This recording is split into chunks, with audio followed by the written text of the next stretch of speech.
Tismoule mitzvot rabotai. Aujourd'hui nous sommes le 16 Tammuz, ce qui veut dire que demain Shabbat c'est le 17 Tammuz. C'est le début des 3 semaines qui sont compliquées. C'est vrai que le jeûne qui était prévu pour demain est repoussé pour dimanche.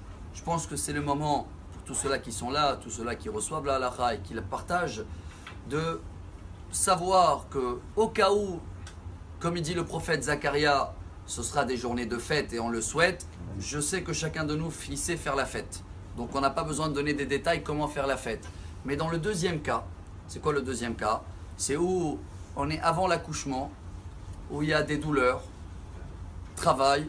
Oui, il y a une journée qui est dure dimanche.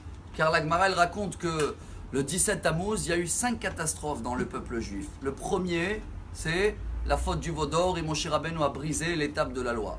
Le deuxième, le sacrifice journalier, Korban Atamid, qui était tous les jours, qui remplaçait les prières à l'époque, a été annulé. 3, les murailles de Jérusalem a été brisées et pendant 3 semaines, ils ont tué tout ce qu'il y avait jusqu'à le 9 Av qu'ils ont brûlé le temple.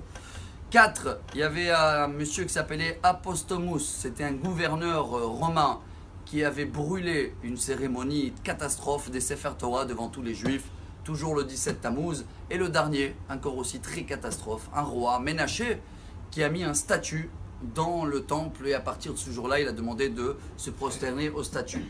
Pour toutes ces catastrophes, chers amis, c'est pas que le jeûne est facile, c'est vrai, ça commence le matin, chacun connaît l'endroit où il habite, l'aube on dit en français, alot hashahar, jusqu'à la sortie des étoiles. Il ne faut pas dire que c'est pas dur, c'est le but. C'est vrai, comme cette année il est repoussé, il devait être Shabbat, donc les femmes qui sont enceintes, les femmes qui viennent d'accoucher et qui allaitent pendant même 2 ans après l'accouchement, ou quelqu'un qui est âgé ou qui est malade, même si c'est quelque chose de léger, tout cela ne doivent pas jeûner. Les enfants ne sont pas à bar mitzvah, ne doivent pas jeûner et ça ne sert à rien de les habituer parce qu'on attend que ça va être annulé. Il n'y a que Kippour où ils peuvent s'habituer avec quelques horaires. Mais tout le reste qui reçoivent ce message, si c'est le cas de jeûner, eh ben, il faut faire un effort. C'est dur, c'est le but. Pour cela, chers amis, je crois qu'on va terminer avec Napoléon, il n'y a pas mieux. Napoléon, la fin du XVIIIe siècle, il y en a qui disent que c'était en Caire, quand il avait conquis Caire, malgré qu'il était en Israël, mais il n'est jamais arrivé à Jérusalem.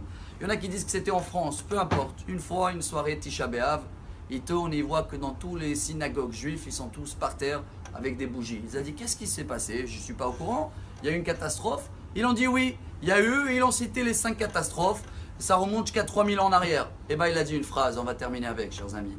Un peuple qui sait se mettre dans son passé et pleurer et être triste sur tous les événements catastrophes qui s'est passé, c'est le seul peuple qui va avoir la joie dans le futur. Je crois qu'il a raison, on n'a pas besoin de lui, mais on a amené lui comme un point de refort, que chacun de nous se prépare, comprend cette époque, qu'on va vivre notre paracha comme on a parlé hier avec Balak et Bilam, et que Bezrat Hashem, j'espère qu'on va être tous dans la joie, si Dieu veut, très rapidement avec la venue de Mashiach. Shabbat Shalom Mevorach.